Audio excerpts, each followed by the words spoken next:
Parang matindi po, pinahirapan siya bago siya pinatay. Kasi nga yung mukha niya talagang binalot na masking tape. Sa ulo binaril. It seems like a crime of passion or something. Yung cause of death ay fatal gunshot wound. Ilan po yung miyembro ng grupo na yung kumuha sa kanya, sir? 3 po na naka-punit po, saka naka-black ng t-shirt, saka naka-pants po. At yung 3 pareho may mga baril. Yes po, yun ang ano po. Ongoing pa po yung ginagawa investigation ng ating kapulisan. Let's just hope and pray na matukoy kung sino po itong mga suspect. Salamat po, sir. Pwede rin tayo magtanong-tanong, makikipay, kabitan natin, tagtarin natin ang CCTV yung paligid ng bahay at property ni Ma'am Vilma.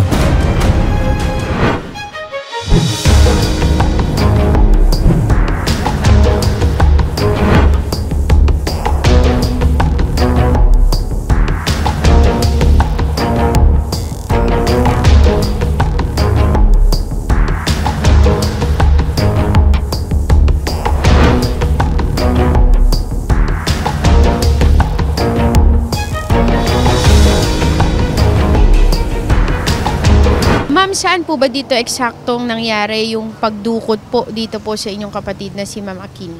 July 31, ma'am, ng 9:15 a.m. Dito po mismo, ma'am, sa kinatatayuan natin, ma'am.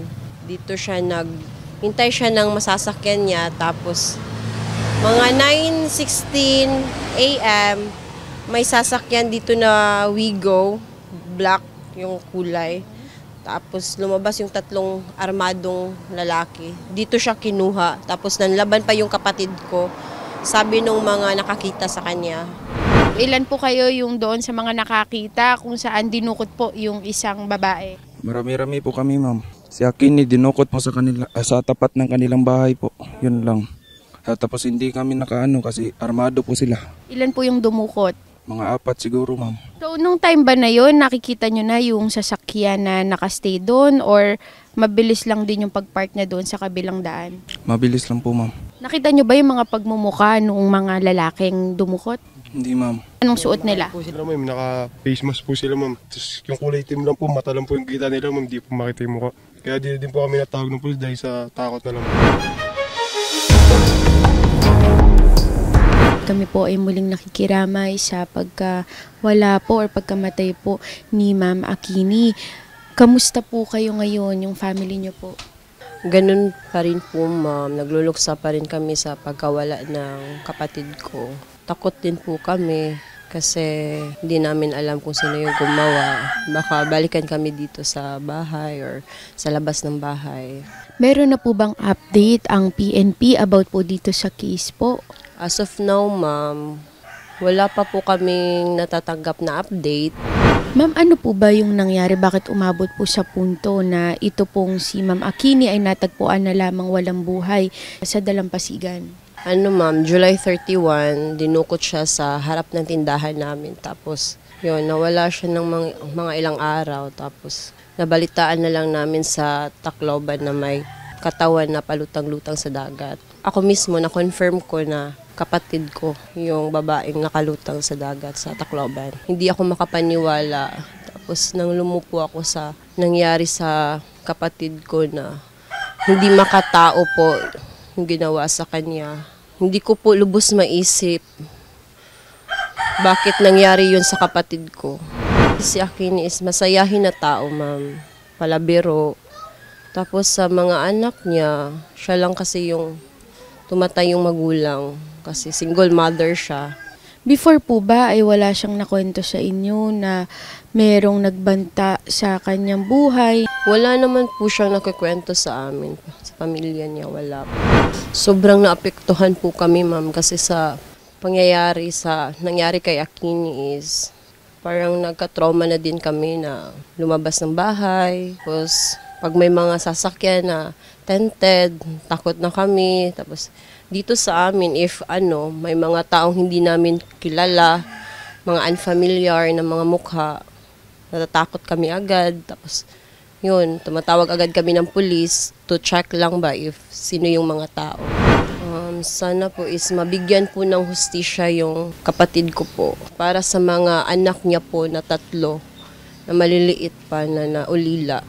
Ma'am, kamusta po yung buhay niyo ngayon? Sa ngayon, ma'am, ganun pa rin, ma'am. Natatakot kami. Medyo hindi pa kami, parang sa nangyari ba, parang hindi kami magtatras sa mga tao sa ngayon. Ito, kakayanin na lang namin. Kasi nandyan yung mga anak ni Akini, kawawa naman yun. Mahirap naman magpaka-ano talaga tayo. Kailan niyo po huling nakita si Ma'am Akini? July 26, naglalakad siya. Pero talikod na lang. Lumabas ako, nakita ko siya naglalakad papunta doon sa tinirahan niya. Malayo naman, hindi ko na lang siya tinawag. Tingnan, before ako pumunta ng Maynila. So, ibig sabihin po, ma'am, nung nawala po si Ma'am Akini, ay wala po kayo dito sa Leyte, kayo ay nasa Manila? Oo, nandun ako sa Maynila, sa Krami. Nag-aasikaso ako sa papa ko. So, ma'am, ano yung una mong naging reaksyon nung nalaman nyo na dinukot po pala itong si Ma'am Akini? Hindi ako nakapagsalita. Nandun ako sa Maynila. Tsaka, para ako natulala. Ba't ganun? Question talaga ba? Pero ginabihan, iyak ako. Kasi ang dami nang iniisip-isip ko. Dahil sabi nila may mga, may mga dalang baril. Nung time po na yun, meron po ba kayong idea kung sino yung gumawa doon? Wala talaga, ma'am. Gulot talagang isip ko. At siya, kahit sabi niya, hindi pa 50% pa nga, hindi talaga siya, pero nanginginig na ako sa tak. Iba kasi ang feeling sa isang ina eh. Kamusta po ba bilang anak itong si Ma'am Akini po sa inyo? Okay na si Akini, sa pag-aaral, masipag. Sa akin talaga, hindi ako makapaniwala sa nangyari sa anak ko. At saka hindi ako makapaniwala, nakapil ako ng ganitong problema. Kahit sa isip, hindi talaga ako makapaniwala, ba't ganun? Ano po yung pinaka mamimiss nyo kay Ma'am Akini bilang siya yung panganay nyo pa na anak? Yung masyadong pabiro. Medyo bakulit. Tsaka, kita niya nga, may problema ako. Bibirion niya ako palagi. Para sa akin, sana dinggin sa Diyos. Nga mabigyan siya ng justice. Yan lang ang hilingin ko. Ano po yung mensahe nyo para sa kanya? Kasi panigurado na... Bilang isang ina, masakit talaga kaya anak kita nawala ka. Siguro, napipil siguro sa ibang ina yan ang napipil ko. Sa amo diri nga part sa Valencia, namatyan na silang anak related sa drugs gihapon last year. Nya karon sa akong mga idea nga nasabtan, drugs gihapon siya. Then some point na naka-heard ko jud through the eye dito sa barangay, scammer. Gikihaan siya og usa ka person na scammer. So, paano nyo po nasabi na related siya doon sa mga illegal activities po? Yung mayor sa Alvera po, doon siya nagtrabaho. ID lang po sa pamangkin niya. Pero paano kayo nagkaroon ng idea na yun nga, na ganun yung dahilan? Kapitbahay namin sila dito eh. So ano po yung naging reaksyon nyo nung nalaman niya yung ganun ang nangyari? Wala. Kumbaga, pag pumasok ka sa trabaho na yan, tanggap mo na kung anong paroroonan mo. Sa akin po, mabait yan na bata. Yung mga chismis dito na hindi kapaniwala, hindi tayo maniniwala sa mga chismis dito. Kasi ako yung nakakaalam na mabait niya ng bata, matulungin pa din. Ano po ba yung mga chismis na sinasabi ninyo? Yung sabi, nag-aaway, tapos lumalayas, sa akin hindi yan ganun. Kasi nagtatrabaho yun siya ng matiwasay. Sa tingin niyo, ma'am, ano kaya yung dahilan kung bakit ganong katindi yung ginawang pagpatay kay Ma'am Akini? Siguro merong nag-aano sa kanya yung naiinggit sa ganda niya kasi yan, maganda. Tapos mabait na bata yan.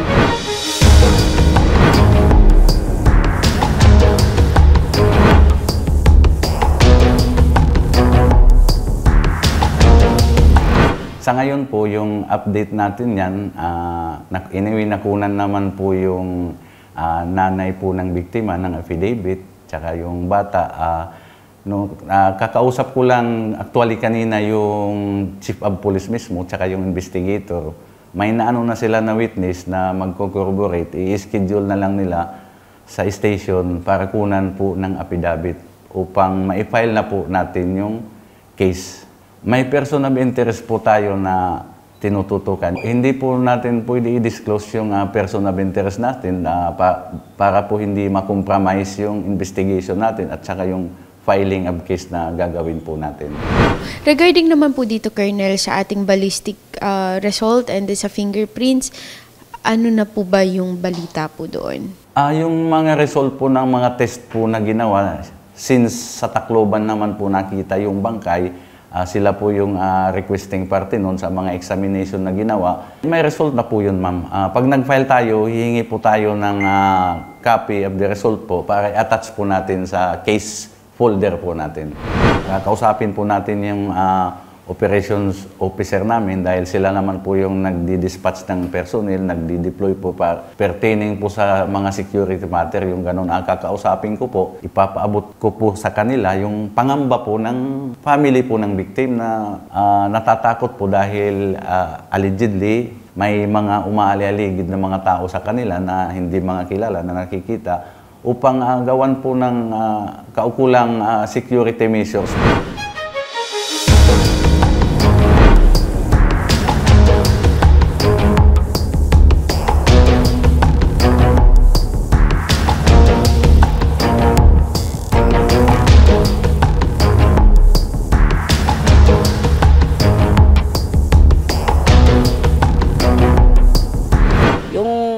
Namin doon sa dagat, dinaanan namin yung lumilitaw na patay. Tapos, gi-rescue namin kung sino or pwede ba namin makatawag kami doon sa sa Coast Guard or sa BIPAR. Malapit lang sa BIPAR dyan. So, ang ginawa namin, ginawa, di naman ako lang, 3 kami. Ang ginawa namin, tiningnan na namin ang patay. Yung kamay niya, nakaganon sa likod niya. Tapos ang paa naman niya, ginanon naman yan. Ginanon. So, ang kabuhan niya, nakaganon na lang. Lahat na ari-arian, nakikita na namon yan. During that time, tatay, ano ba itsura niya? Talagang putok-putok na yung laman or medyo buo pa yung kanyang katawan? Buo pang yung katawan. Pero yung niya, lobo na. Ito na, hinila na yung patay na sa slaughter. Nakita na nila na nakaganon, hindi pa nila tinatanggal yung balot sa mukha. Ano po yung balot sa mukha nitong biktima? Ang nakita namin, yung color sa binalot dyan, tila na green. At saka mayroong packing tip. Ito lang nakita at saka ito, dala na sa yan, sa packing tip. Ito lang nakikita, wala na siyang saplot. Clarify lang po natin, tay, saan nyo po ba ito nakita? Sa gitna mismo ng dagat or malapit na sa dalampasigan? Sa gitna ng dagat, doon sa malapit sa San Juanico. Kalalim niya, mayroon lang mga 3 metros ba. So, nung nakita nyo yun, tay, anong una nyong naging reaksyon? Ang reaksyon ko, sabi ko ng anak ko, bigyan mo ako ng lubid kasi dalhin natin yan sa Coast Guard. Malayo ang Coast Guard doon sa Tacloban, wala akong panggasolina. Baka di nakaabot doon. Pero pagkita ko nga mayroong sako na linagyan ng buhangin, di na lang natin hilain yan kasi babagal yan. So ibig sabihin, tatay, merong pampabigat na nilagay doon sa katawan ng biktima? Oo, 2.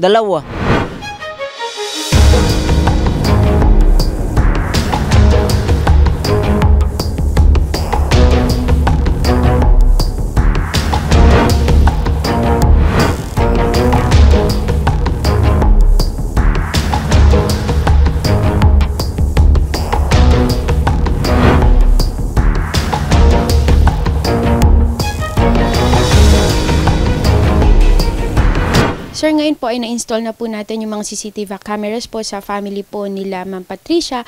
Sir, ito naman ay kumbaga pwedeng i-connect sa phone and then real time naman marireceive. Yes po.